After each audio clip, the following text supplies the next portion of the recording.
દક્ષિણ ગુજરાતના ભરૂચ શહેરની દૂધધારા ડેરીમાં મોરે મોરાના સંકેતો મળી રહ્યા છે। આ દૂધધારા ડેરીમાં ભાજપે 15 ઉમેદવારોને મેન્ડેટ આપ્યા છે, તો હવે ભાજપના જ વાગરાના એમએલએ અરુણસિંહ રાણાએ ભાજપના ઉમેદવારોની સામે અપક્ષ ઉમેદવારી નોંધાવી છે। તો થોડાક સમય પહેલા ભરૂચના એમપી મનસુખ વસાવાએ ભાજપના જ ઉમેદવાર પ્રકાશ દેસાઈનો વિરોધ કર્યો હતો, તેમની પર ભ્રષ્ટાચારના આરોપો લગાવ્યા હતા। તો આવો જાણીએ શું છે સમાચાર।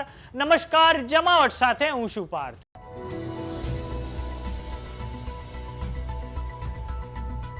ભરૂચની દૂધધારા ડેરીમાં ભાજપે હવે પોતાના તમામ પત્તા ખોલી નાખ્યા છે। ભાજપે 15 ઉમેદવારોને મેન્ડેટ આપ્યા છે, તો હવે ભાજપના જ ઉમેદવારોથી નારાજ થઈને ભાજપના વાગરાના એમએલએ અરુણસિંહ રાણાએ ઉમેદવારી નોંધાવી છે। તો બીજી તરફ ભાજપના પ્રકાશ દેસાઈ સહિત સત્તાવાર ઉમેદવારો જે છે તેમને ભાજપના અગ્રણીઓનો ટેકો પણ છે। તો હવે પક્ષ વિરોધી કાર્યવાહી કરવા બદલ ભારતીય જનતા પાર્ટી પગલાં પણ લઈ શકે છે। આમ ભાજપમાં આંતરિક ડખો સપાટી પર આવી ગયો છે। તો હવે આ મામલે વાગરાના બીજેપી એમએલએ અરુણસિંહ રાણાની પ્રતિક્રિયા સામે આવી છે, જેમાં તેમણે કહ્યું છે કે દુઃખ થાય છે ભાજપ સામે લડવાનું, પરંતુ અમારે સિદ્ધાંતો તો ભાજપના જ છે, એ જ પ્રમાણે અમારે આગળ વધવાનું છે।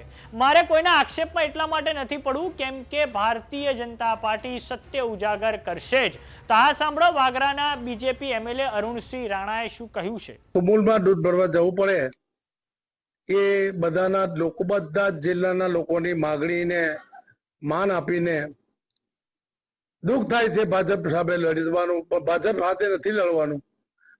અમારે તો સિદ્ધાંતો ભાજપના છે, એ જ પ્રમાણે અમે આગળ વધવાનું છે। તમને લાગી રહ્યું છે કે મારે કોઈના આક્ષેપમાં મારે એટલા માટે નથી પડવું, જે કઈ થયું તે ભગવાન જાણે, અને થયું હશે તો પાર્ટી એવી છે કે સત્ય બહાર લાવશે, ઉજાગર લાવશે, એવી મને આશા પણ છે।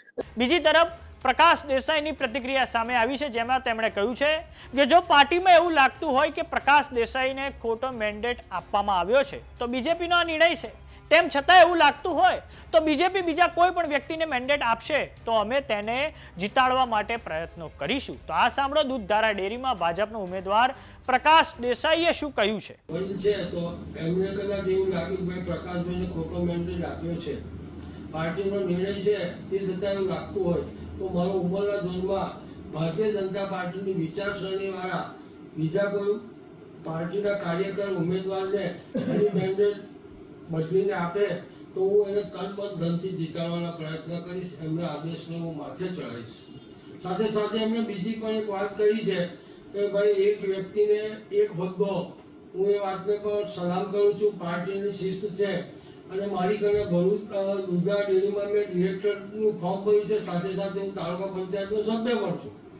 વડીલે મને સૂચન કર્યું છે, મારી આંખ ખોલી છે, તો હું ટૂંક સમયમાં તાલુકા પંચાયતના સભ્ય પદેથી મારું રાજીનામું આપી અને એક સભ્ય પદ પાર્ટીના શિસ્તની ઉપર ઢીલો રહીશ।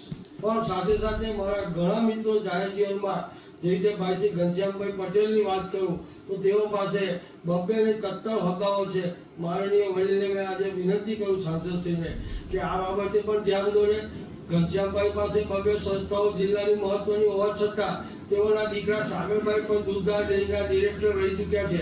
તો મને આશા પણ છે કે મનસુખભાઈ વડીલ સાંસદશ્રી બહુ તટસ્થ અને આખા બોલા છે, એટલે આ બાબતે પણ ધ્યાન દોરી અને આ બાબતનું પણ નિરાકરણ આવશે। ભરૂચની દૂધધારા ડેરીમાં હવે મોરે મોરા વચ્ચે થોડાક સમય પહેલા ભરૂચના સાંસદ મનસુખ વસાવાએ પ્રકાશ દેસાઈનો વિરોધ કર્યો હતો, અને આ માટે તેમણે ભરૂચના ભાજપ જે પ્રમુખ છે તેમને પત્ર લખી નાખ્યો હતો। આ પત્ર મનસુખ વસાવાએ એટલે લખ્યો હતો કેમ કે પ્રકાશ દેસાઈ મૂળ ભારત ટ્રાઇબલ પાર્ટીમાંથી આવેલા છે, અને સાથે જ પ્રકાશ દેસાઈ પર ભ્રષ્ટાચારના આરોપ એમપી મનસુખ વસાવા દ્વારા લગાવવામાં આવ્યા છે।